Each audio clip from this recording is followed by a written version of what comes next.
Vamos a ver el último tema que nos queda de formación ciudadana, ¿ya? Para después la próxima clase empezar con historia, ¿ya? Lo último que nos queda por ver, ¿ya? Es la participación política, es decir, cómo la ciudadanía se implica en política. Nosotros ya vimos elementos de la Constitución, lo que significa el Estado de Derecho, lo que significa el Estado de excepción, hablamos de la diversidad y la democracia, de los desafíos pendientes que le queda al Estado y a la sociedad chilena con respecto a ese tema, ¿ya? Y ahora vamos a cerrar esto con la participación política. Yo igual voy a subir la guía al Classroom, ¿ya? Una guía que es de poderes del Estado. Eh, si bien es un poderes del Estado, es un tema que fue declarado en la última prueba, no se ha preguntado hace mucho tiempo, ¿ya? Pero igual hay una guía disponible para eso. Y lo otro, es muy poco probable que lo pregunten, ya mínimamente probable, puesto que la distribución de poderes o el cómo funciona internamente cada poder del Estado, sus objetivos, qué sé yo, está muy ligado a la Constitución. Entonces, para la fecha que se aplique la prueba, el sistema político de Chile a lo mejor es otro, ¿ya? A lo mejor ya cambió. Entonces es imposible que la prueba se pueda actualizar tan rápido. Eso no va a pasar. ¿Ya? Por lo tanto, es muy probable que eso no lo pregunte. ¿Ya? Pero sin embargo, igual va a estar el contenido disponible después en el clase. ¿Ya? Eh, Va a ser es una guía relativamente corta con algunos ejercicios. ¿Ya? Pero el gran tema que nos queda por ver y que es un tema que está en boga, un tema que está ahí muy latente, ya el de la participación ciudadana. Así que comencemos.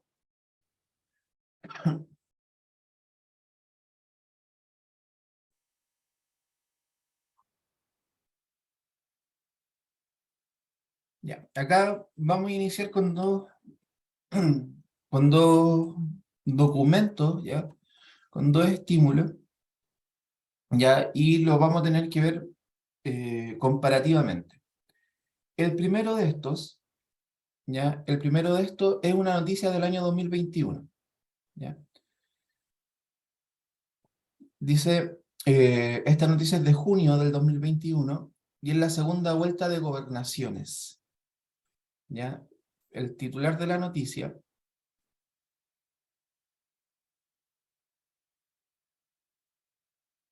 El titular de la noticia dice, abstención, es decir, los que no votan, llega a 80%.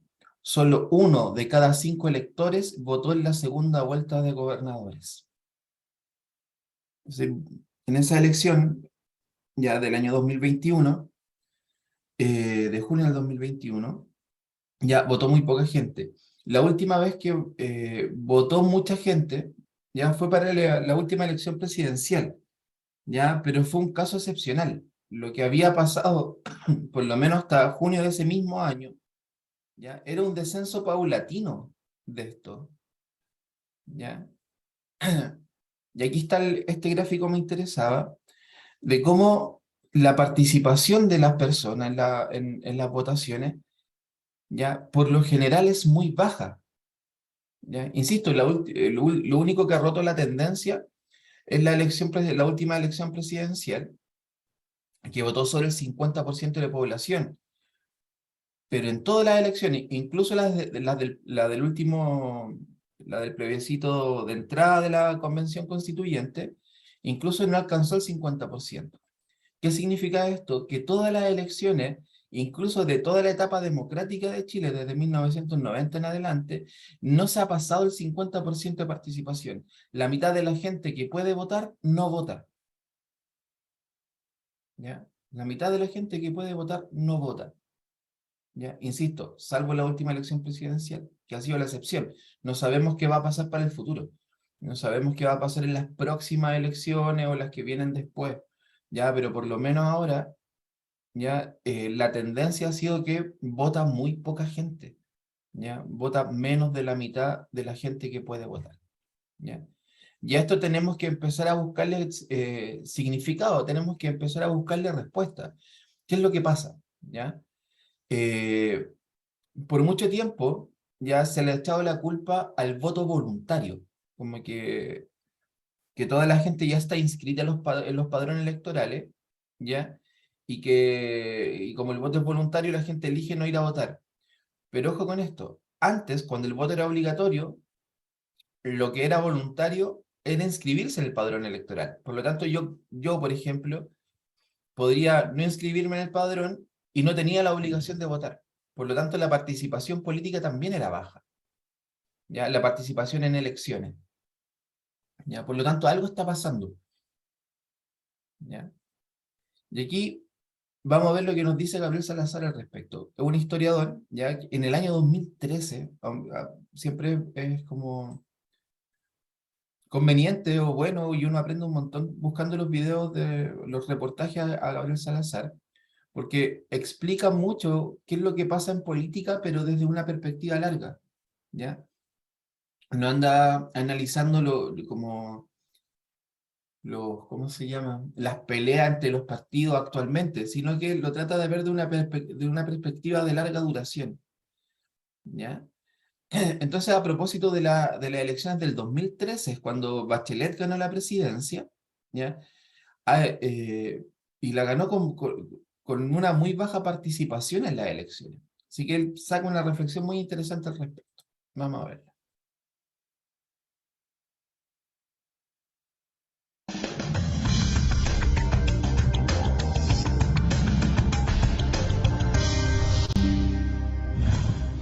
Bueno, casi un 59% de abstención se produjo en las elecciones presidenciales del pasado 15 de diciembre en nuestro país, en las que participaron menos de 6 millones de votantes. Una cifra que muchos han calificado de preocupante para distintos sectores políticos. ¿Cómo se explica esto? ¿A qué lo podemos atribuir en momentos en que la discusión política, algunos temas se habían puesto precisamente sobre la mesa y generaban una discusión y una participación de la ciudadanía que era atípica, era distinta? Vamos a conversar al respecto. Para esto nos acompaña en CNN Chile el historiador, Premio Nacional de Historia además, Gabriel Salazar. Profesor, gracias por estar con nosotros. Bienvenido. Buenas tardes. Profesor, queríamos analizar esta abstención, esta apatía aparente, ¿no?, de la ciudadanía en estas elecciones presidenciales, justo, ya lo decía, en un momento en que parecieran estar produciéndose transformaciones importantes dentro de la ciudadanía, de cómo se relaciona con la política, del rol que quiere adoptar la ciudadanía también. ¿Cómo se explica usted este nivel de abstención? ¿Hay algo más que la mera desafección de los partidos políticos? Sí. Bueno, si uno lo mira históricamente, porque al final yo soy historiador más que cientista político, ¿no? En Chile, desde contar solamente el siglo XX en adelante, hemos tenido tres situaciones similares, ¿no? Entre 1918 y 1925, más o menos, en que el grueso de la población se apartó de los partidos políticos y optó por, de alguna manera, autorrepresentarse a través de movimientos sociales, asambleas ciudadanas, locales, nacionales, intentos incluso de manejar el poder constituyente para darle al país una constitución desde la ciudadanía, desde los actores sociales, y ahí los políticos no tuvieron ningún apoyo, un desprestigio absoluto frente a la ciudadanía. Una segunda situación se planteó más o menos desde el año 46, 47, 48 hasta el 54, 55, cuando de nuevo los políticos perdieron confiabilidad, credibilidad en la ciudadanía y se produjo entonces este vuelco para votar por un ex dictador, Carlos Ibáñez del Campo, que sacó una enorme votación, fue el ibañazo y la idea que él barriera con los políticos y toda la corrupción que se había producido en el Estado. Llegaba con la escoba. Exacto. Y ahora estamos de nuevo en una situación similar. Son tres situaciones que se ha producido lo que los sociólogos llaman, ¿verdad?, una crisis de representatividad. Es decir, cuando la masa de la ciudadanía deja de creer o deja de confiar en sus representantes o quienes debieran ser sus representantes, que es la clase política. Entonces, solo en estos periodos se producen situaciones como esta de crítica o de abstención que llega al 60 o 65%, que es realmente una cifra que indica la absoluta falta de confiabilidad. Pues yo creo que es muy importante conocer tal vez el hecho que desde 1991, al inicio de la concertación, hasta el día de hoy, han habido 36 encuestas en profundidad sobre este problema. Y todas coinciden en lo mismo. Hay una falta de credibilidad de la ciudadanía en la clase política que es creciente y cada vez más profunda. Porque el año 91, el 52-53% de la población no creía ni en el Estado, ni en las instituciones políticas del Estado, ni en la clase política. Saliendo de una dictadura, además. Claro, recién conquistada la democracia. Sí. Y hoy día, 20 años después, o 20 y tantos años después, tenemos 92, 93, 94%. O sea, esto va en picada hacia una crisis enorme de representatividad. ¿Y qué efectos puede tener eso? Bueno, mientras no se dé cuenta la misma clase política que ella es la responsable, en buena medida, no solo ella, ¿no?, de esta falta de credibilidad en los aparatos del Estado y en sus representantes, yo creo que esto va a ir produciendo problemas como estos, ¿no? Abstención enorme, ¿verdad? Tendencia de la gente a expresarse a través más bien de movimientos sociales. Canales alternativos. Aumento, claro, de la actitud anarquista. Y lo que estamos viendo mucho en provincia, o sea, la aparición de asambleas territoriales que comienzan a ejercer poder en su territorio. ¿Me fijas? El caso de Freirina, el caso de Aysén, Magallanes, Tocopilla, el norte, Calama, etcétera. Comienzan a multiplicarse asambleas que en este caso es muy significativo, porque hacía mucho, mucho tiempo que en Chile no aparecían asambleas regionales que luchan contra el centralismo de Santiago. Sí. ¿Y usted le da una valoración positiva a ese fenómeno? Es muy importante, sin duda, porque es el ejercicio directo de lo que es la soberanía popular, o la soberanía, digamos, de la ciudadanía. Pero romper también con una historia más ligada a la institucionalidad de nuestro país, ¿no? A los canales institucionales. Sin duda, cada vez que la ciudadanía ejerce, digamos, la soberanía de la cual está inherentemente, ¿verdad?, calificada para actuar, ocurre esto, que actúa por su cuenta, desconoce a los políticos, desconoce la ley, entonces ahí viene el susto de la clase política porque se da cuenta que el sistema está siendo, de alguna manera, bombardeado por la misma ciudadanía, rompiendo el orden público, rompiendo la legalidad, perdiendo ella la representatividad, y eso genera un desconcierto muy grande. De ahí el apuro por controlar el proceso constituyente, que es la única tabla de salvación que le quedaría a la clase política. En ese caso, si es que no se consigue llegar o no se utiliza la Asamblea Constituyente como el mecanismo para cambiar la Constitución y se utilizara otro, pero se consigue el objetivo de cambiar esta Constitución y algunos de sus puntos más importantes, como ha planteado la presidenta electa, sería de todas formas un parche, digamos, momentáneo nada más, sería solamente una medida que no sería capaz de contener estas fuerzas y estas presiones que vienen desde la ciudadanía. Bueno, lo que se está cuestionando, si uno atiende a lo que están planteando los movimientos sociales, por un lado es toda la mercantilización de la educación, de la salud, el modelo neoliberal en general, el centralismo mercantil de Santiago, la no existencia de una industria que permita alcanzar una mínima autonomía económica. Somos absolutamente dependientes de las importaciones. El 95% de las manufacturas que consumimos es importada y el 75% viene de China. O sea, lo que se está pidiendo desde la base ciudadana son cambios profundos. Ahora, un mero cambio constitucional de un aspecto o una parte solamente del problema no resuelve los problemas de fondo. Y eso en la historia tenemos miles de casos, ¿no?, que la ciudadanía ha pedido cambios de fondo y le han entregado cambios cosméticos, ¿no? La forma es relevante en esta ocasión. O le han cooptado, le han arrebatado el proceso constituyente de la ciudadanía y se le ha entregado una constitución que era exactamente lo contrario de lo que quería la ciudadanía, como ocurrió en 1925, ¿no? Por ende, finalmente lo que haga Michelle Bachelet en esta materia, en el cómo decide cambiar la Constitución, podría eventualmente agravar la distancia frente a los políticos y endurecer las posiciones de los ciudadanos. Mirándolo desde la historia, yo siempre miro de ahí, ¿no? Sí. Cuando se ha pedido cambios profundos y los políticos han tomado la idea del cambio y la quieren ejercer ellos desde dentro de la Constitución anterior para cambiar la Constitución, pero un poco, no se ha logrado nunca éxito. Nunca los políticos, pero nunca en la historia de Chile han cambiado ellos la Constitución. La Constitución se ha producido, el cambio, cuando han intervenido los militares. Ellos han borrado la anterior y luego designan un grupito de personas que redactan la Constitución y nunca la ciudadanía ha participado.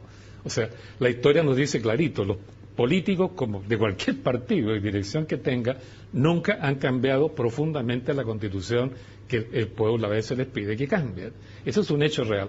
Yo creo que esta oportunidad, yo también lo veo difícil, ¿no? Porque la presidenta, o la futura presidenta Bachelet, sí, ha obtenido una votación interesante en número absoluto, pero recordemos que ella ganó con un 25% más o menos, no sé, algo por ahí, del total del electorado, de la población electoral. Y además tiene un Congreso que está todavía con una cuota importante de poder de la derecha y que le va a parar las reformas profundas. Sí. Así que no creo que ella vaya a poder hacer un cambio constitucional profundo.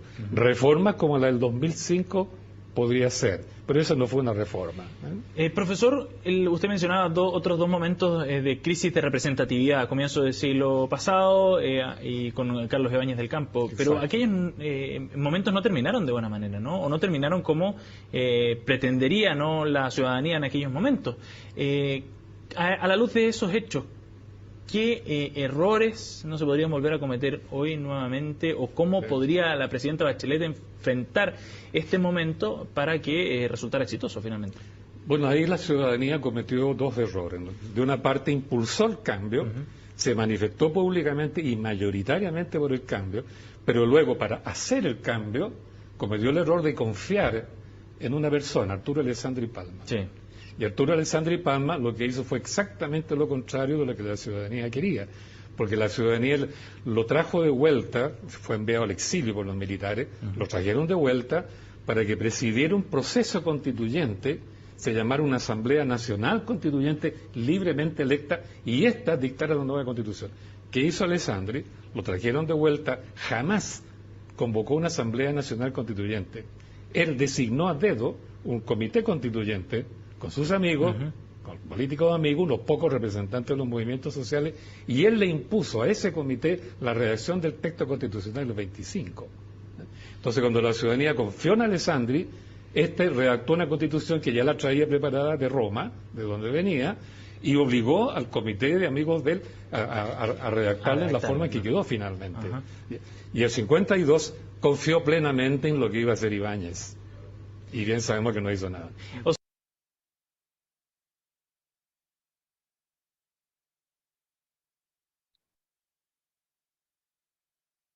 Lo que hace Salazar en la entrevista, bueno, aborda varios temas, pero los logra unificar, ¿ya?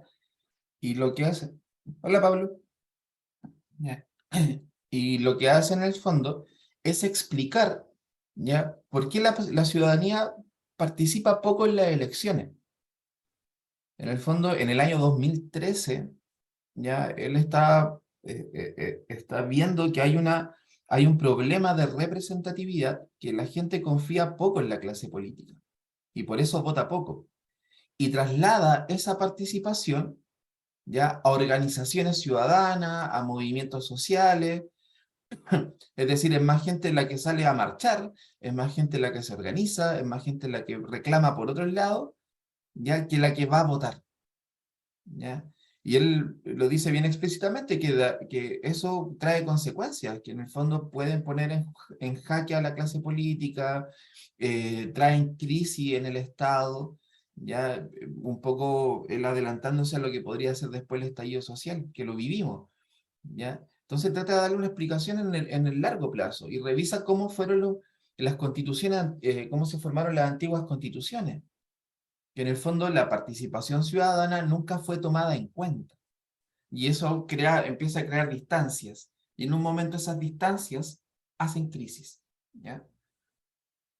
Así que, que en Chile la gente por lo general participe poco, ¿ya?, en las elecciones, es un síntoma, ya más que la causa de un problema, es el síntoma de un problema que tiene que ver con la relación entre la ciudadanía y el Estado y los políticos, ya que esa relación no ha cambiado y esa relación no ha mejorado. Entonces, uno de los desafíos ya del sistema político nacional es justamente acercar esas dos partes, que la gente confíe en la política, que la gente confíe en los políticos. Yo sé que la ponen muy difícil a ellos, cuesta confiar en la clase política, por corrupta, por mentirosa, por pelea interna, porque a veces hacen el ridículo, etcétera.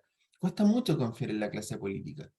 Sin embargo, en términos de cómo se forman las democracias actuales, bueno, la clase política tiene que empezar a ceder, tendría que empezar a transarse estas cosas, permitir más espacios de participación, y eso va a ir acercando las dos posturas, ¿ya?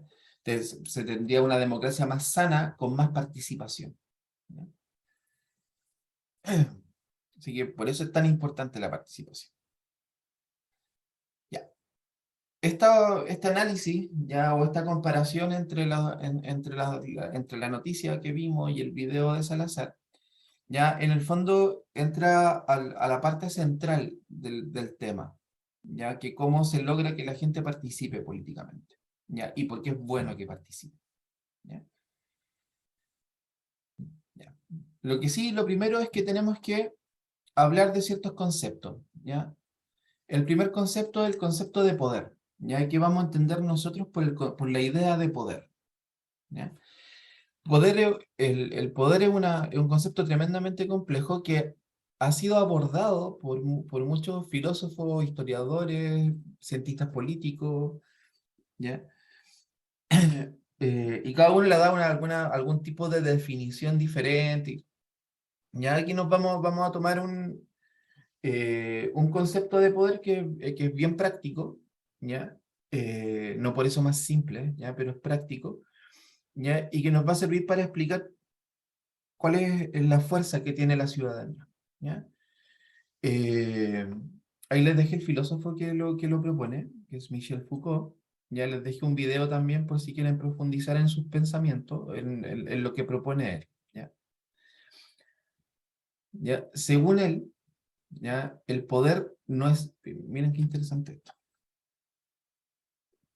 ¿ya? Dice, el poder no es algo que se posea, es decir, no es una cosa que yo tengo. El poder no es eso, ¿ya? Por lo tanto, no se puede decir que alguien tiene el poder, porque no existe un poder que alguien tenga, ¿ya? Según él, el poder es un ejercicio, una práctica, y esto es importante, una forma de relacionarnos con otros.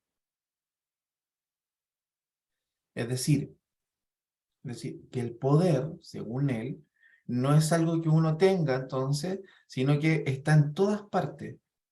Cada vez que una persona se relaciona con otra, una forma de relacionarnos es a través del ejercicio de poder.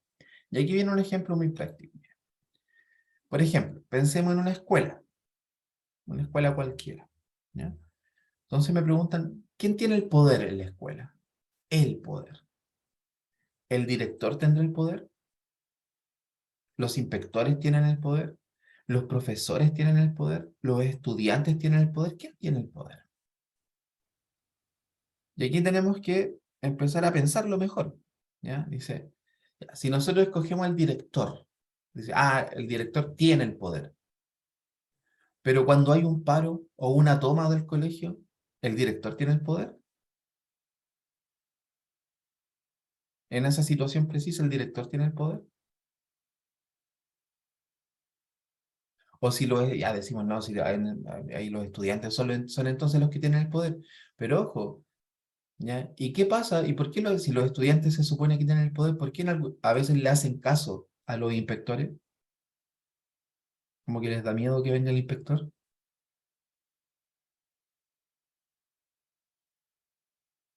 Para un estudiante individual, cualquiera, desde la perspectiva del estudiante, ¿quién tiene más poder, el inspector o el profesor?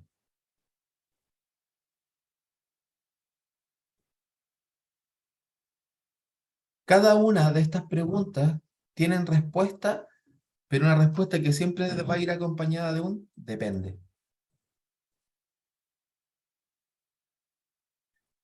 Siempre va a ir acompañado de un depende. ¿Por qué?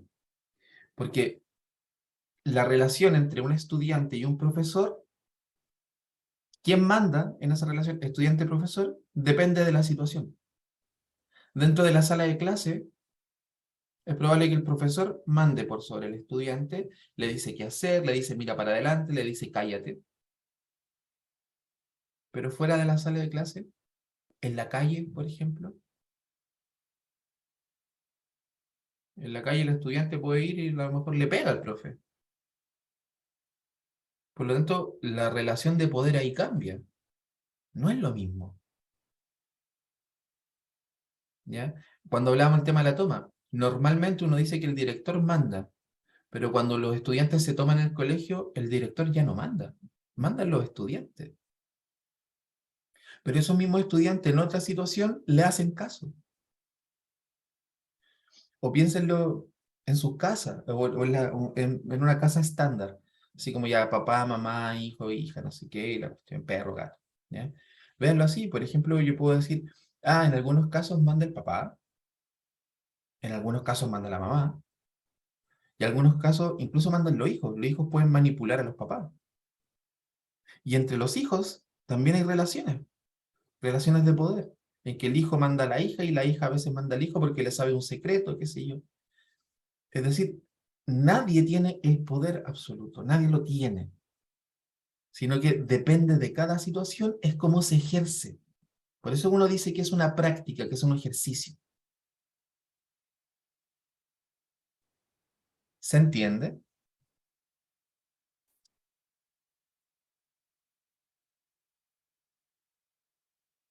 Entonces, según la relación que yo tengo con otro y la situación en la que estoy, es cómo se ejerce el poder. ¿Ya? Entonces, nosotros por lo general relacionamos, entonces, quien puede manejar más relaciones es el que tiene más influencia. Por ejemplo, en el mismo caso del colegio, el director, por una cuestión de jerarquía, maneja las relaciones con los profesores y los inspectores. Él manda. Pero al mismo tiempo, también maneja la relación con los alumnos, porque el director puede echarlos, puede expulsarlos. Es un adulto, los estudiantes no. Entonces el director tiene muchas herramientas para ejercer el poder. Una persona que tiene pocas herramientas para ejercer el poder va a influir en menos relaciones. ¿Ya? Un niño de 5 años, por ejemplo, de 6 años, no tiene herramientas para influir, ya para mandar a sus padres, por ejemplo. No tiene la herramienta. ¿Ya? No puede influir. Cuando hablamos de instituciones, por ejemplo, las instituciones, no sé, ya, la iglesia. La iglesia tiene herramientas para ejercer poder. Por ejemplo, la iglesia tiene un discurso de que ellos representan a Dios en la tierra. Tienen poder económico, tienen plata, te ofrecen salvación. Por lo tanto, eso les permite manejar muchas relaciones, les permite influir en muchas relaciones. Por eso uno dice que una institución como la iglesia tiene poder, porque en el fondo no es que tenga el poder, sino que puede influir en muchas relaciones porque tiene las herramientas para hacerlo. Es lo mismo cuando nosotros le asignamos a una persona multimillonaria, ¿ya? Un gran empresario, qué sé yo, y uno dice, ya, esa persona tiene poder. No, no es que tenga el poder, sino que él tiene la capacidad de ejercer poder porque tiene una herramienta muy importante, que es el dinero. El dinero te permite manejar relaciones, ¿ya? El dinero te permite manejar muchas relaciones, por lo tanto te permite ejercer mucho poder. La política, yo digo, bueno, el presidente de la República tiene poder, no es que él tenga el poder, sino que por el cargo que tiene mucha influencia en muchas relaciones. Sus decisiones influyen mucho,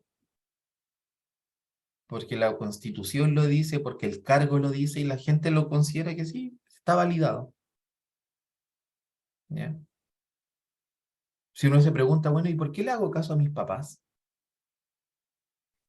¿Por qué le hago caso a mi mamá? ¿Por qué le hago caso a mi papá? ¿Por qué le hago caso a mi abuelo, a mi abuela? ¿Por qué le hago caso?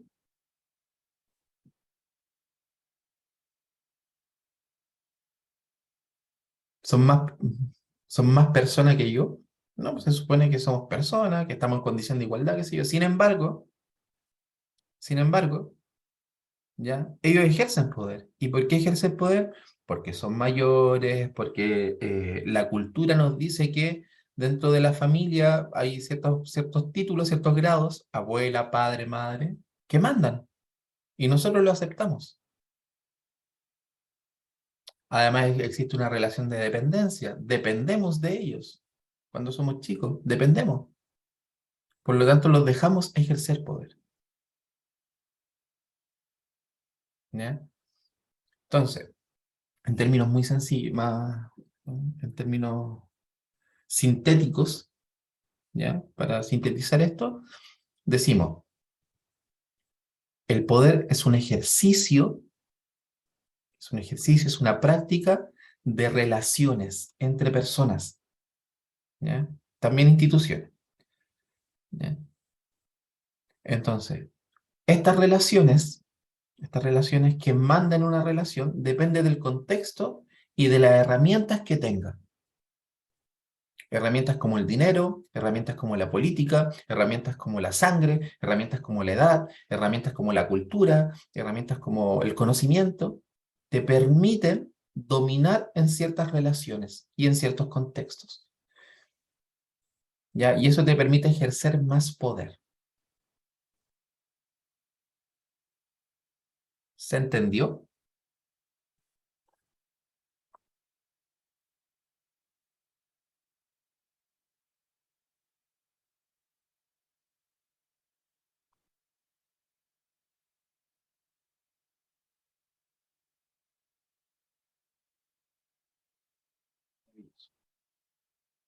Ya.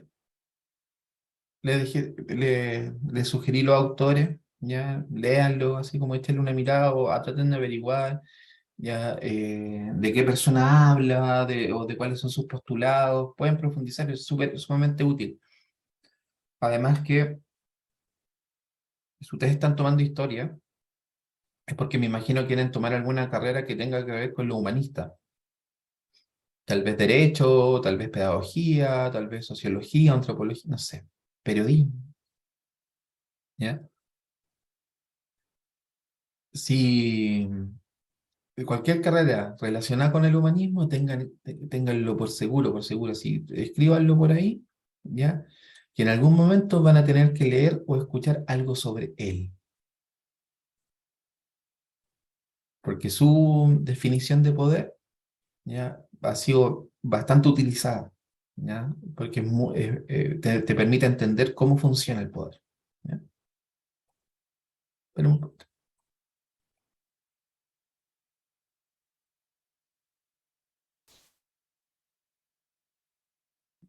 Ya, sigamos.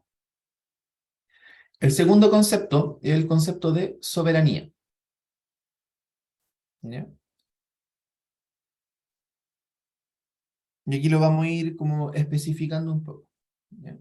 Lo primero, ya, que tenemos que saber del concepto de soberanía, que es un poder máximo, un poder supremo. Es decir, cuando algo es soberano, significa que no existe otro poder sobre él. No hay nada sobre ese. Ese es un poder soberano, que no hay nada sobre él, ¿ya? Entonces, por ejemplo, antes se decía que los reyes eran soberanos. ¿Por qué? Porque el rey era el máximo poder, no había ningún otro sobre él. Decimos, por ejemplo, que los estados, cuando nosotros tomamos así como el conjunto mundial, los estados son soberanos sobre su territorio. ¿Qué significa esto? Que para manejar un territorio no hay ningún otro poder más grande que el del Estado. No puede venir la ONU, no puede venir la OEA o cualquier otro organismo internacional a mandar sobre el territorio. No, porque en teoría los estados son soberanos. Es decir, nadie está por sobre el Estado para mandar un territorio, ¿ya? Uno lo puede usar de manera más coloquial, así como hoy soy un soberano tonto. Es decir, que no hay nadie más tonto que yo. A eso se refiere como soberano, es como un poder supremo, un poder máximo. ¿Ya? No hay nadie sobre mí.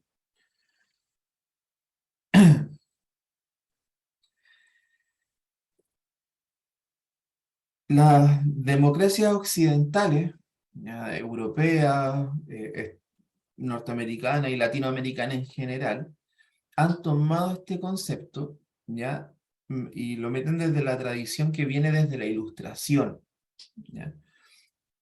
Sobre esta cosa de separar los poderes del Estado, ¿ya? Y toman un concepto bien importante, que es el de soberanía popular, ¿ya? Que viene desde la tradición ilustrada y liberal. Soberanía popular. La soberanía popular significa, en términos muy sencillos, significa que en un sistema político, o lo que le da legitimidad a un sistema político, es el poder del pueblo o el poder de la gente. Eso significa soberanía popular, que el máximo poder dentro de un país está en su gente. Eso significa soberanía popular.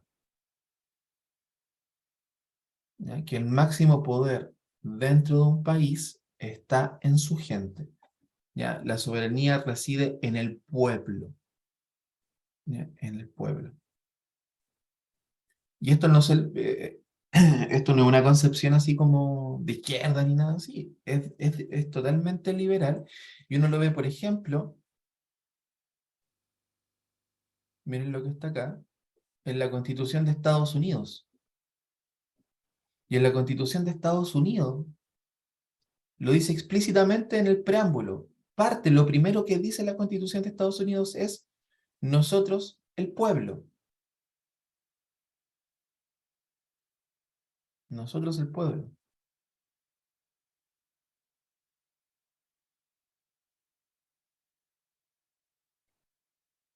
La Declaración de Derechos del Hombre y del Ciudadano, que parte con la revolución, que nace de la Revolución Francesa,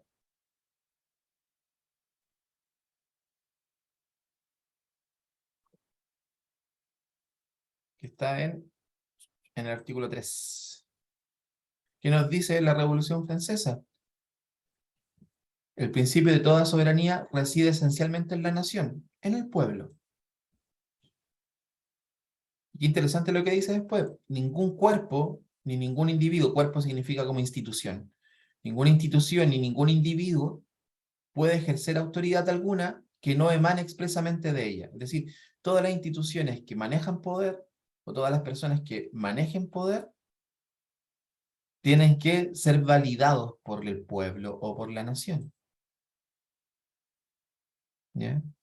Es decir, viene desde esa tradición muy antigua. Incluso la actual Constitución chilena, la actual, ¿ya? En, en el artículo, acá está la Constitución de Chile, el artículo 5, la soberanía reside esencialmente en la nación. ¿Ya? Es decir, en toda esta tradición que viene desde la época de la Ilustración, de la independencia de Estados Unidos, de la Revolución Francesa, ¿ya? La teoría nos ha dicho, o sea, esta tradición filosófica nos ha dicho que el poder principal tiene que salir de la gente, está en las personas. ¿Ya? Por lo tanto, la nación o el pueblo o las personas, los ciudadanos, como queramos llamarlo, ¿ya? Son los que le dan legitimidad a cualquier organización, a cualquier institución o a cualquier otra persona. Es decir, para que una institución estatal sea validada o un poder estatal sea validado, significa que tiene el apoyo de la soberanía popular.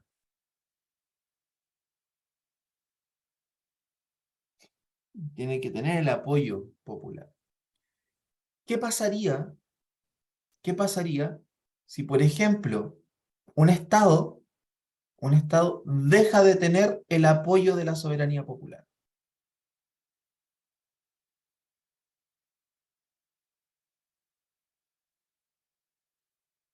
Si deja de tener eso, pierde legitimidad. se dice, este Estado o este gobierno ya no es legítimo, porque la gente no lo apoya. Y si no es legítimo, significa que es ilegítimo y la gente tendría el derecho de poder sacarlo. ¿Ya? Imagínense apareciendo un presidente, no sé, y dice, no, ¿sabes qué? Vamos a cambiar la figura de presidente porque yo quiero y ahora yo soy rey. Esa institución, ese cargo de rey, emanó de la soberanía popular. ¿La gente lo decidió? No. Y si la gente no lo decidió, significa que no es legítimo. Por lo tanto, la gente tendría el derecho de sacarlo.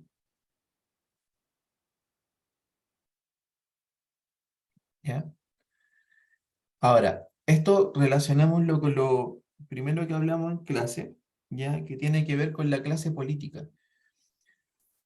Cuando la clase política, es decir, los partidos políticos, se distancian de la gente y la gente no los valida, significa que esos partidos o la clase política pierde legitimidad. Por lo tanto, la gente, teóricamente, la gente tendría el derecho de rebelarse contra ellos, porque no están legitimados. ¿Ya? ¿Se entiende? Como, si bien la mayoría de las personas no lo piensa así como explícitamente o conscientemente, inconscientemente funciona así. ¿Ya? Como la idea de rebelión de cuando vemos que un país se levanta, hay una revuelta, hay una revolución, cualquier cosa aquí, así, significa que hay una crisis de legitimidad en que la soberanía popular no está validando algún tipo de institución o algún tipo de política o algún tipo de gobierno, no lo está validando. ¿Se entiende el concepto de soberanía?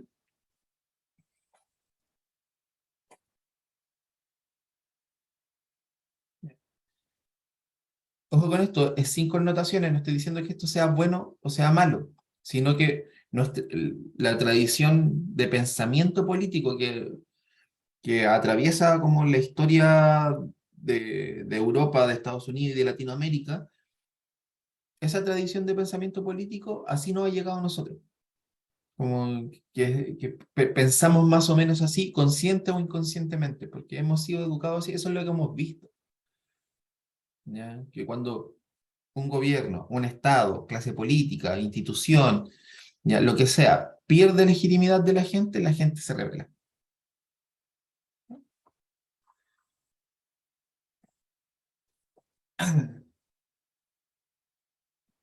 Y aquí vamos con el tercer concepto, que es el concepto de soberanía, perdón, de ciudadanía.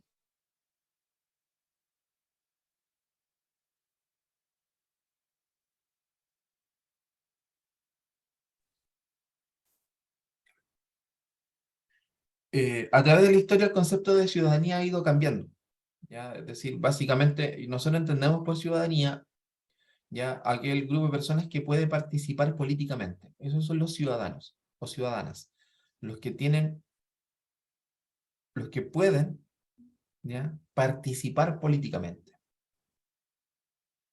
Más allá de la edad, más allá de todo eso, quienes pueden participar políticamente son ciudadanos.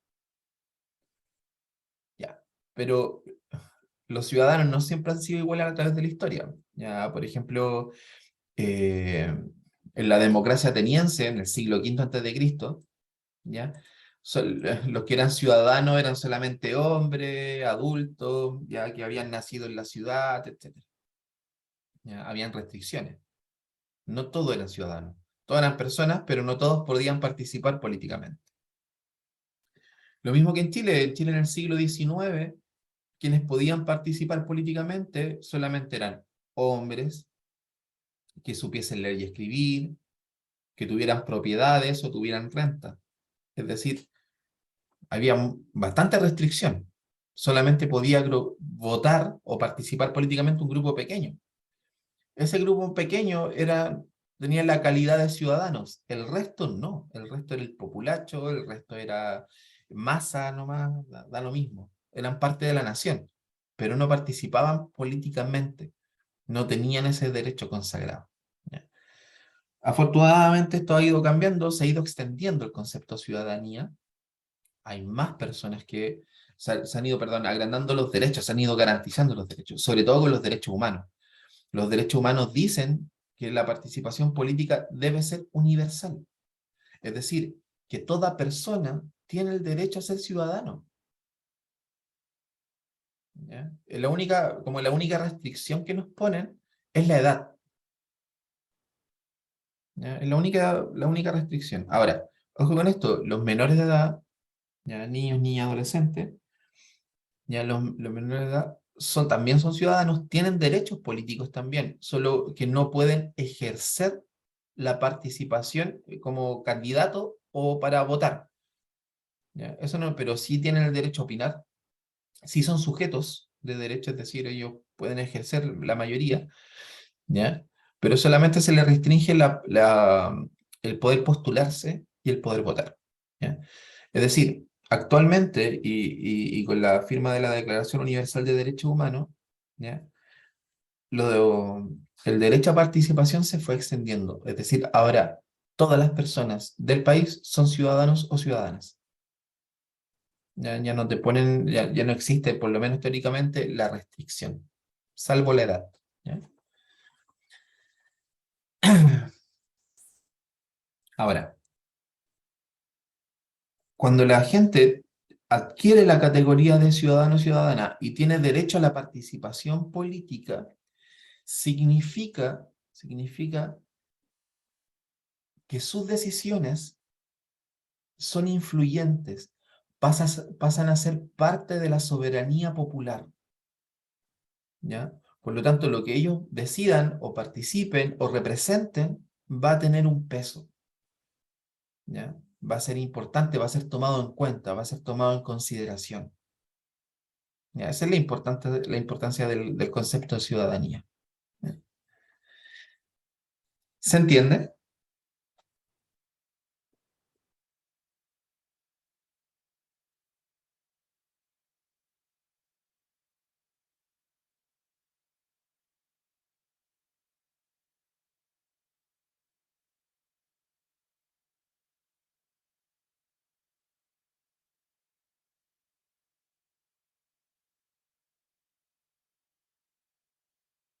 Y ahora que ya tenemos los conceptos, vamos a la participación ciudadana. Veamos cómo lo que en realidad nos compete en esta clase. ¿Ya? Cuando hablemos de participación ciudadana, ¿ya? Participación ciudadana significa que la ciudadanía, es decir, aquellas personas que son titulares de ciudadanía, quieren influir en las decisiones de la comunidad o el país. ¿Ya? Es decir, yo como ciudadano participo porque quiero influir en lo que se está decidiendo. ¿Ya? En todo lo que tiene que ver con lo público, quiero influir, quiero que mi opinión, que mi decisión sea tomada en cuenta. ¿Ya? Es decir, de alguna manera quiero también influir en el poder. ¿Ya? Es mi herramienta, quiero participar, ¿ya? En las decisiones.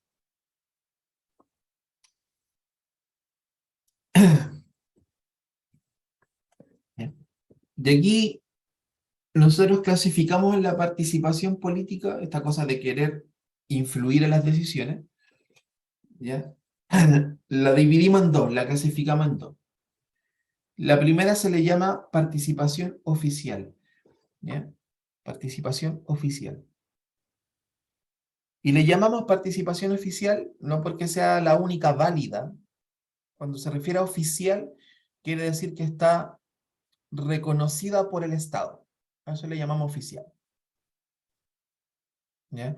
Que se relaciona con los mecanismos oficiales, con los mecanismos regulados por el Estado, establecidos por el Estado. El Estado te dice, para participar debes hacerlo de la siguiente forma, y tú lo haces. ¿Ya? Esa es una participación oficial. ¿Ya? Entonces, el Estado regula la participación, ya porque desea controlar cómo la gente está participando, ¿ya? No le da espacio a cualquier decisión política que se tome. Por ejemplo, el presidente de la República o el Congreso no le toma la opinión a la ciudadanía de todas las decisiones que toma. No las toma en cuenta todas las opiniones de la ciudadanía. Deciden nomás, ¿ya? ¿Cómo te permiten participar a ti? A través de dos cosas. Lo primero son los partidos políticos. Ya, los partidos políticos son regulados por ley. Y cualquier ciudadano o ciudadana puede participar en partidos políticos. Entonces, el objetivo de un partido político, primero es representar a la ciudadanía. ¿Ya? Representarla. Un partido político dice, yo soy esta es la idea que yo propongo, ¿ya? Y que va a representar a la ciudadanía. Entonces, con esta representación y con las ideas que yo propongo, quiero alcanzar el poder político, quiero alcanzar el poder del Estado para que se apliquen esas ideas. ¿Ya? Entonces, busca el apoyo. Estas son las ideas, apóyenme, por favor. Denme soberanía popular. ¿Ya? Muy importante decir que los partidos políticos, ya lo dijimos, recalcar, perdón, son regulados por ley. Es decir, el Estado te dice, una forma de participar es esta. ¿Ya? Así tú puedes influir a través de los partidos. ¿Ya? Los partidos políticos compiten por el apoyo de la ciudadanía. Lo que dijimos, así como, confía en mi idea. ¿Ya? Dame legitimidad, dame soberanía. ¿Ya? Y así yo puedo participar en los partidos, pero también puedo votar por un partido. Ya cuando voy a votar digo, este partido a mí me atrae, o este partido me gustan sus ideas, voto por él. ¿Ya? Y así, ¿qué es lo que obtiene el partido político? Representación en los distintos poderes del Estado, llegar a los poderes del Estado. Este partido va a buscar la presidencia, este partido va a buscar representante en el Congreso, va a buscar tener alcaldes, gobernadores, lo que sea. ¿Ya? Compiten por acceder a los puestos dentro del Estado buscando el apoyo popular. ¿Ya? Quienes integran los partidos políticos se le llaman los militantes. ¿Ya? Se llama un militante político, aquel que participa en el partido, está inscrito en un partido político. ¿Ya? Y esto es importante, la participación en un partido político siempre es voluntaria. Nadie te puede inscribir en un partido que tú no decidiste inscribirte. Y puede parecer obvio, pero han habido fraudes de partidos políticos en torno a esto. ¿Ya? Hace un tiempo atrás el PRO parece, ya tuvo que desapareció ese partido político ya, porque mucha gente apareció inscrita en el partido, pero que nunca se había inscrito, y se dieron cuenta que en el fondo cuando estaban pidiendo firmas para apoyar o no sé qué petición, así, aprovecharon esas firmas para meter gente en el partido. ¿Ya? ¿Ya? Por lo tanto, eso es ilegal. Las personas tienen que acudir voluntariamente a inscribirse en un partido. Yo quiero ser parte de este partido. ¿Ya? Lo mismo que salirse. No te pueden retener. ¿Ya?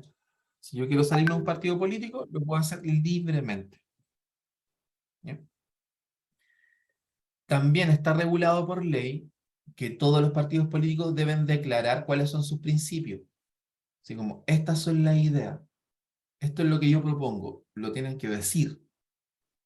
¿Ya? En teoría no pueden tener objetivos ocultos. ¿Ya? Y esto es importante. No pueden hacer apología a la violencia. Es decir, no pueden declarar nada que sea violento. ¿Ya? Promover la violencia no lo pueden hacer.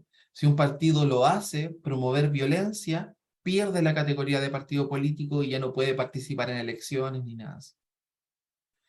tampoco puede declararse en contra de la democracia, es decir, no, nosotros buscamos establecer una monarquía.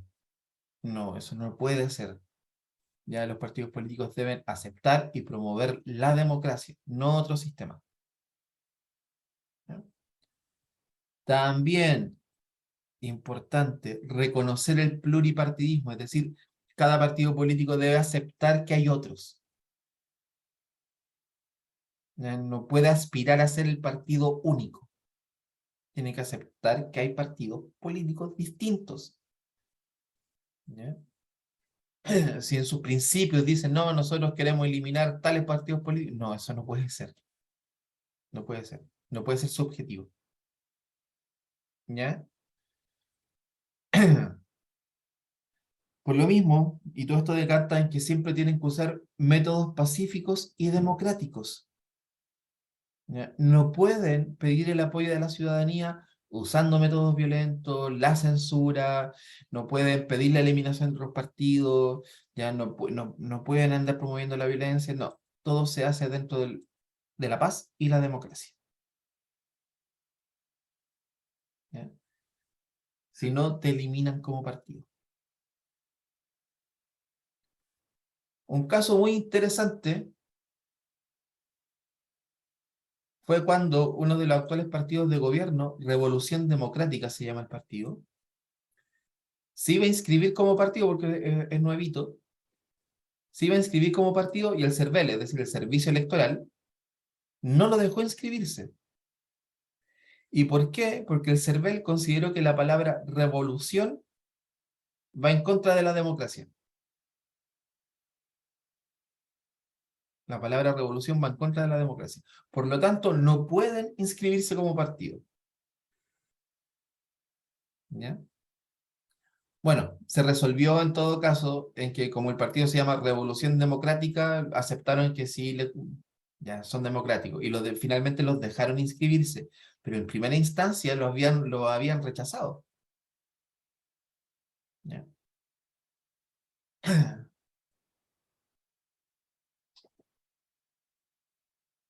¿Se entiende lo de los partidos políticos? ¿Alguna duda sobre los partidos políticos?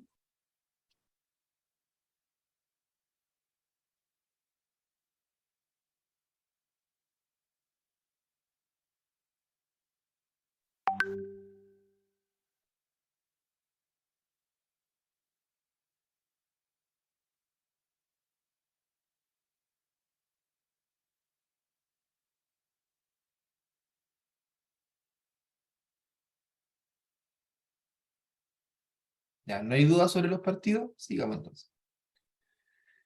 La segunda forma de participación oficial, es decir, la de cuales te las reconoce el Estado, ya, el sufragio, es decir, votar.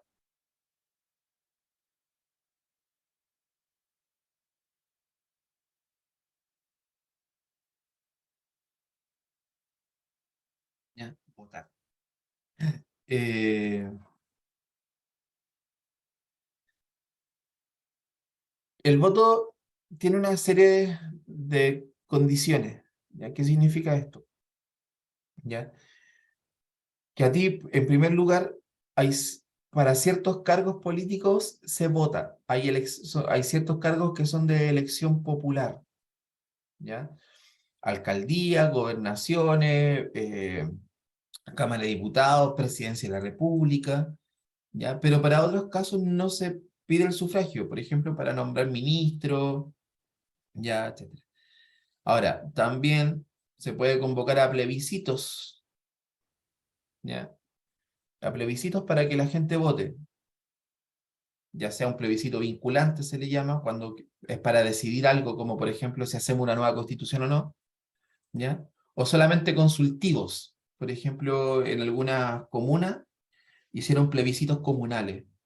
Entonces el alcalde dice, oye, ¿qué opina la ciudadanía sobre este tema? Así como, ¿hacemos una plaza aquí o no? Y ahí la gente vota, pero no es vinculante, que quiere decir que lo que decidió la ciudadanía no es obligatorio. El alcalde lo toma en cuenta la opinión, pero no es obligatorio que lo tome en cuenta. ¿Ya? Bueno, en todas estas instancias, ya se ocupa el sufragio. ¿Por qué? Porque se dice que el sufragio, y la actual Constitución, dice que el sufragio es la expresión de la soberanía popular. ¿Ya? La soberanía popular se ejerce a través del sufragio. Eso dice la actual Constitución. ¿Ya? Eso dice la actual Constitución. Ahora, hay elementos que son condiciones o características del sufragio, ¿ya? Que estas sí las tienen que tener en cuenta, muy en cuenta, porque estas las preguntan, ¿ya?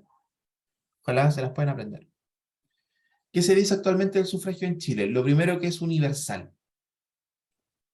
Es decir, que no se puede discriminar para ejercer el voto, ¿ya? Nada que afecte a los derechos humanos. Es decir, por ejemplo, yo no puedo decir, las mujeres no votan, porque eso va en contra de los derechos humanos.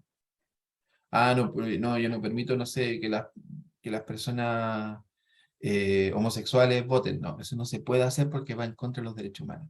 Sin embargo, igual hay ciertas restricciones que no tienen que ver con derechos humanos, sino que tienen que ver con violaciones penales.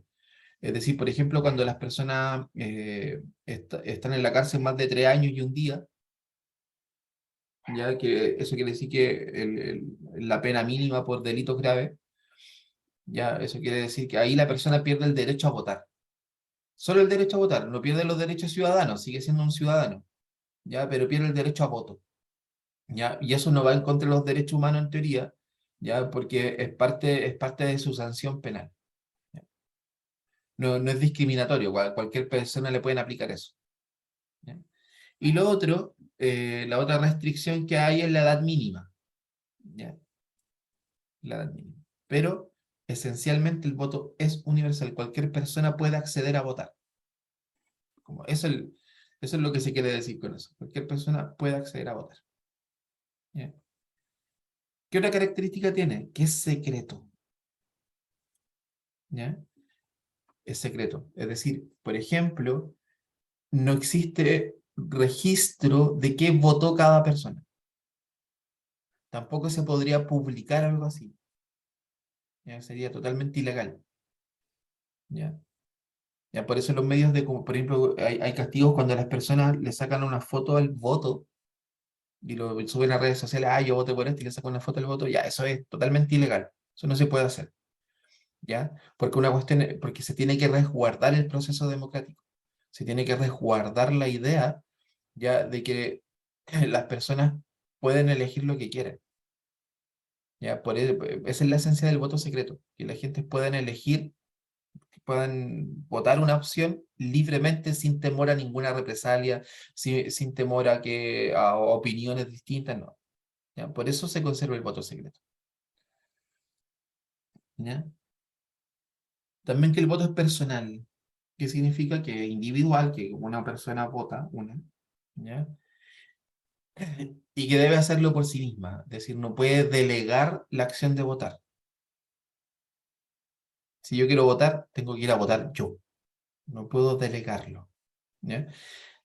Se puede pedir algún tipo de asistencia si estoy en situación de discapacidad, así como que me acompañe, que alguien me mueva la silla de rueda o cosas por el estilo, ya, eso se puede solicitar, ya, pero tengo que hacerlo yo, ya, de forma individual y secreta.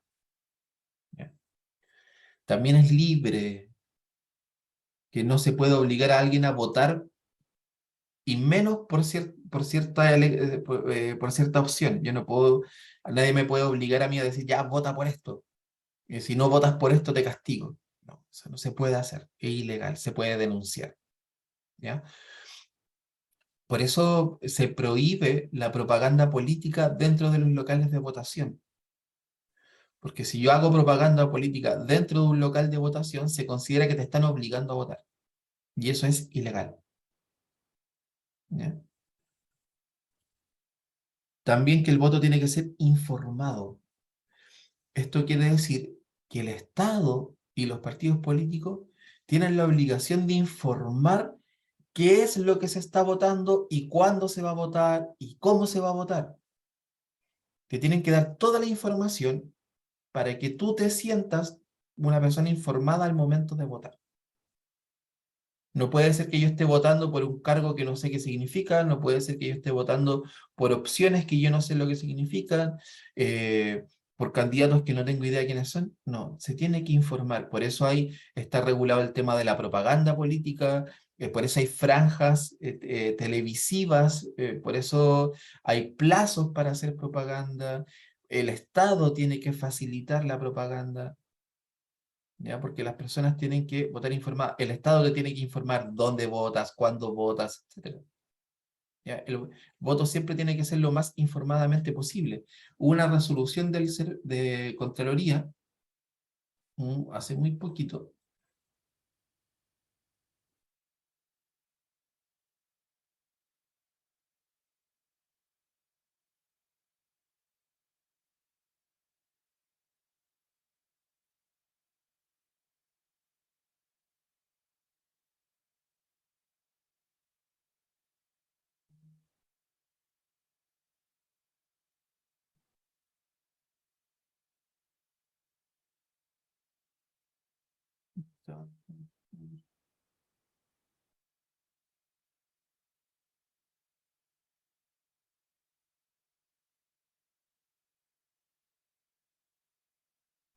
Tiene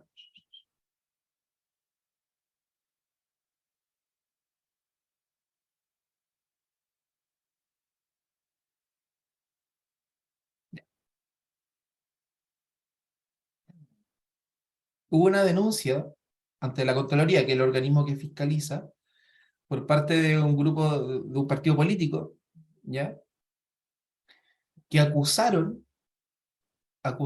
al gobierno ya de intervencionismo. Esto quiere decir que tuvieron inclinación por una preferencia política que la aprobó.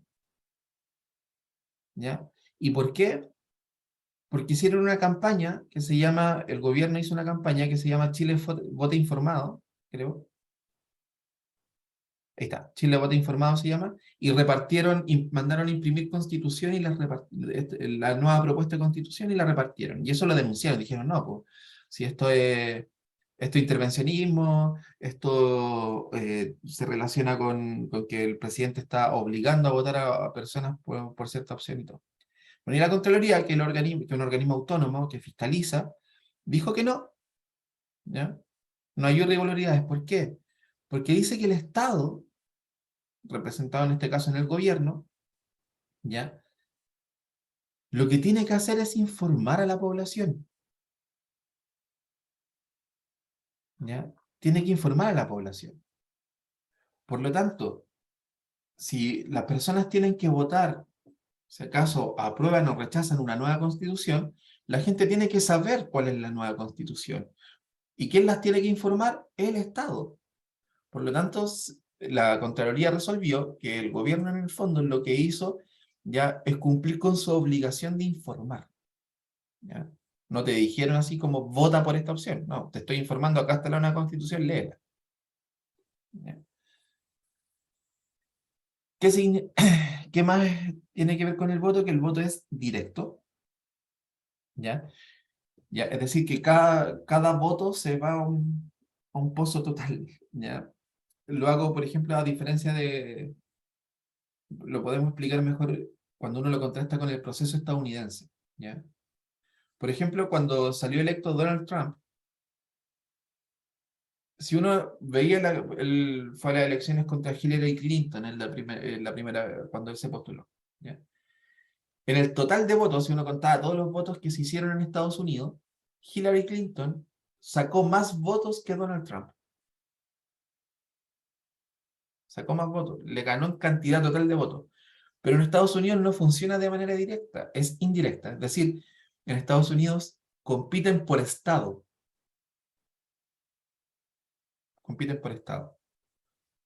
¿ya? Entonces, quien gana más estados, simplificándolo porque tienen puntaje, qué sé yo, pero el que gana más estados, en el fondo gana la votación, gana la elección. Entonces, claro, Hillary Clinton ganó en estados que tienen mucha población, como Nueva York o como California, ¿ya? Ganó en estados que tienen mucha población, pero Donald Trump ganó en estados que tienen menos población, pero pero son más estados.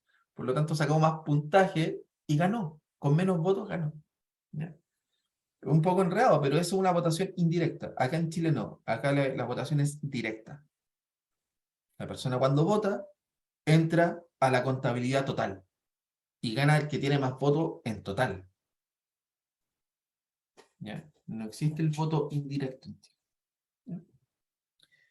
Y por último, que es igualitario. Es decir, una persona, un voto y todos los votos valen lo mismo.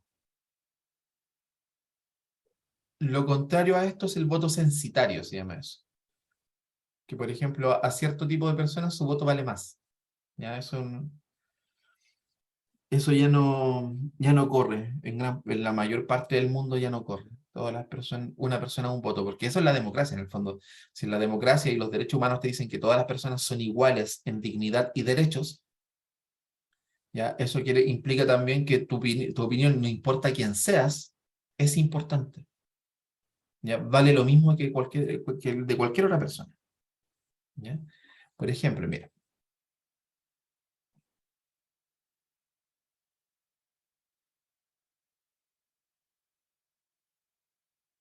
esto lo dijo una actualmente diputada por el Partido Republicano, la doctora Cordero, y esta señora dijo hace un tiempo atrás esto, y lo volvió a repetir, ¿ah? Dijo, mi voto de persona universitaria vale 10 veces más que el voto de mi asesora del hogar.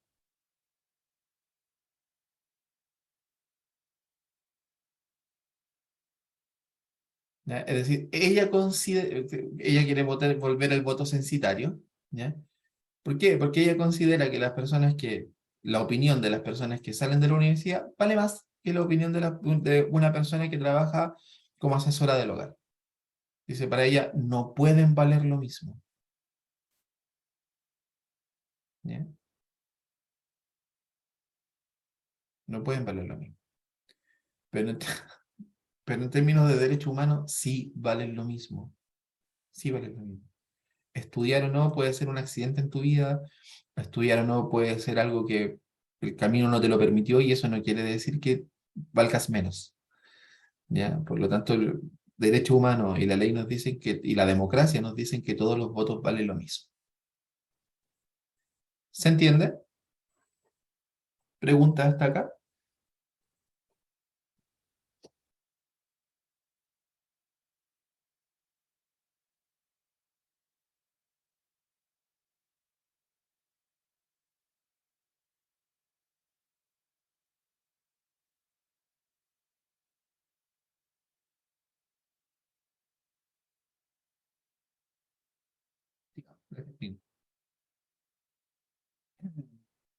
Ya vimos que hay una forma de participación ciudadana que es la participación oficial.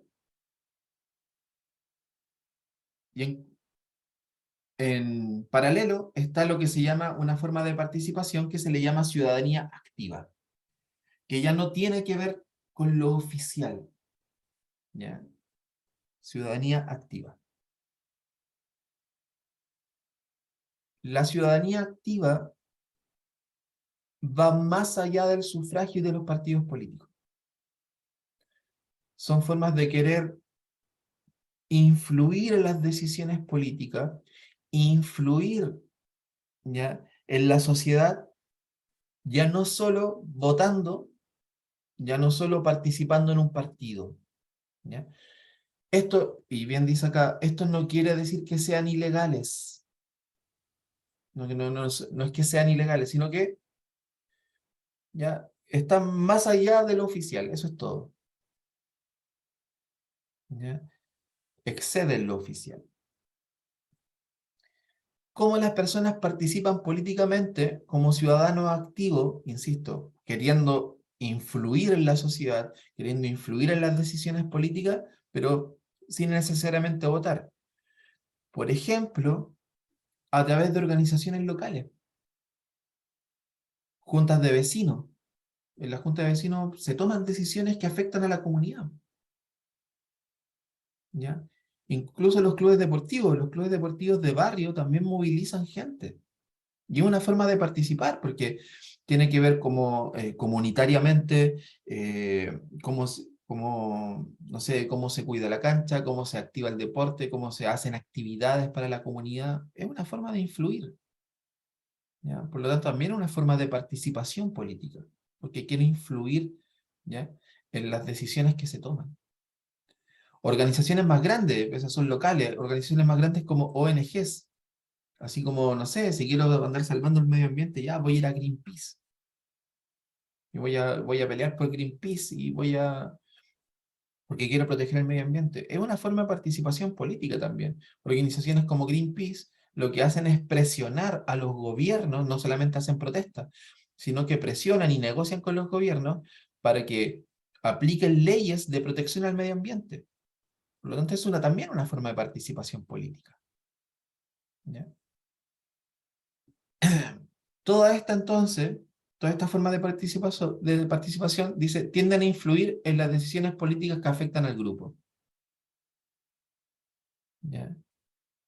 Y aquí encontramos otras formas también, así como los sindicatos. Los sindicatos son una comunidad de trabajadores en el fondo y que están velando por sus propios derechos, ¿ya? Porque cualquier decisión les afecta. Cualquier decisión que se tome en una empresa o decisiones que tienen que ver con leyes laborales les va a afectar. Por lo tanto, los sindicatos se organizan ya para justamente dar ese tipo de peleas por influir en las decisiones, ¿ya? ¿Para qué decir las organizaciones estudiantiles? ¿Ya? Las organizaciones estudiantiles desde más o menos el 2006, ¿ya?, a la fecha, han sido tremendamente importantes. Las organizaciones estudiantiles son las grandes protagonistas de la política de las últimas décadas, ¿ya?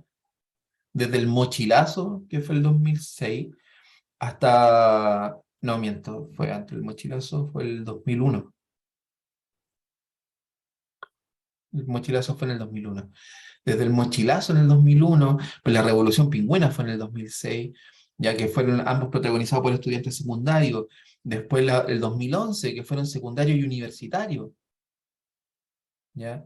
El mismo estallido social que comienza por protestas escolares, ¿ya? Es decir, han sido los grandes protagonistas de la política chilena sin votar, sin participar en partidos políticos, ¿ya? Incluso tenemos presidente de la República que se inició en movimientos estudiantiles. Es decir, una organización estudiantil que la mayoría de sus integrantes ni siquiera tienen la edad para votar, han tenido mucha influencia política, mucha.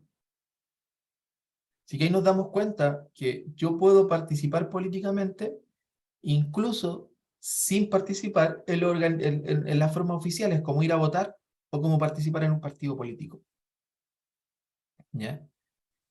Y aquí ocurre algo, ¿ya?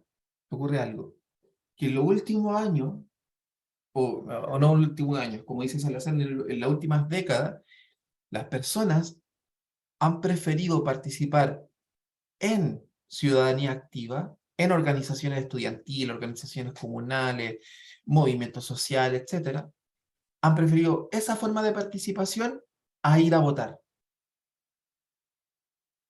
Hay un traslado.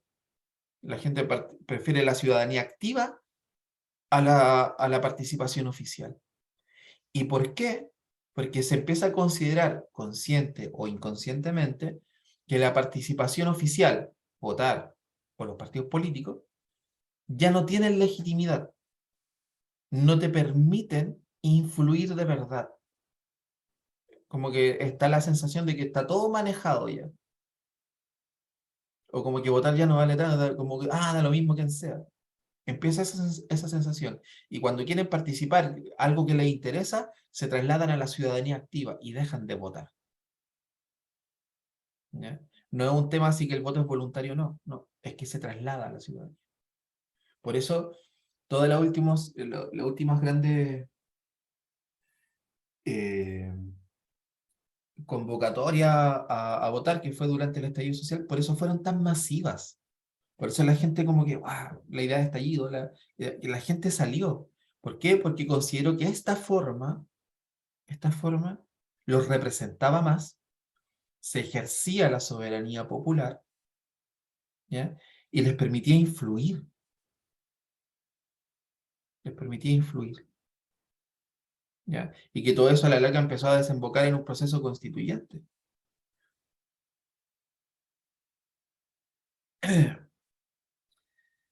Le queda un gran trabajo a la clase política de hacerlo de buena forma, no de mala forma. Hacer de buena forma, ya llegar a cierto equilibrio en la participación.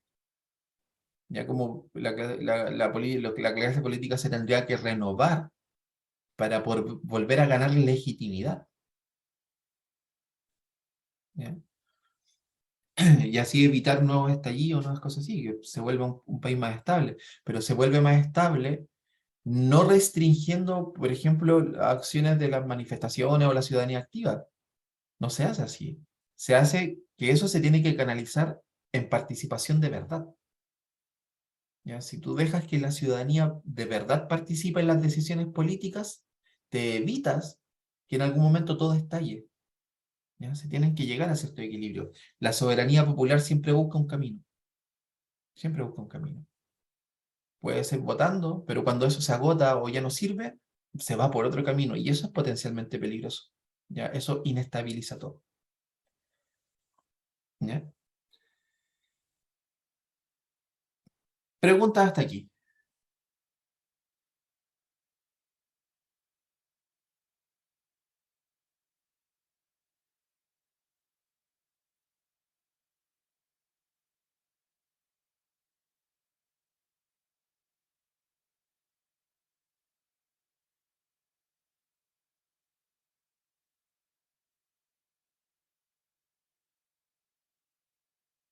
Hacia el final hay dos actividades, ¿ya? Una que tiene que ver eh, con una columna de opinión, ¿ya? De Alejandra Sepúlveda que está ahí, que habla de la participación ciudadana vinculante, nada menos. Es decir, como en las nuevas propuestas, ya sea de constitución o de lo que sea, ¿ya? O de lo que sea, es muy importante buscar mecanismos para que la ciudadanía participe, no solamente votando, no solamente en un partido político, hay que buscar otras formas de participación, de canalizar la soberanía popular, ¿ya? Para que la gente de verdad se sienta escuchada, para que la gente de verdad tenga influencia en las decisiones, porque si no, se va a seguir todo separando de nuevo y va a volver a estallar todo. Tal vez no mañana, pero sí en unos años más. ¿Ya? Y eso no puede volver a pasar. ¿Ya? O no sería bueno para la democracia. ¿Ya? Es muy interesante lo que propone ella. ¿Ya? Y después vienen las preguntas tipo prueba, ya para que las puedan desarrollar.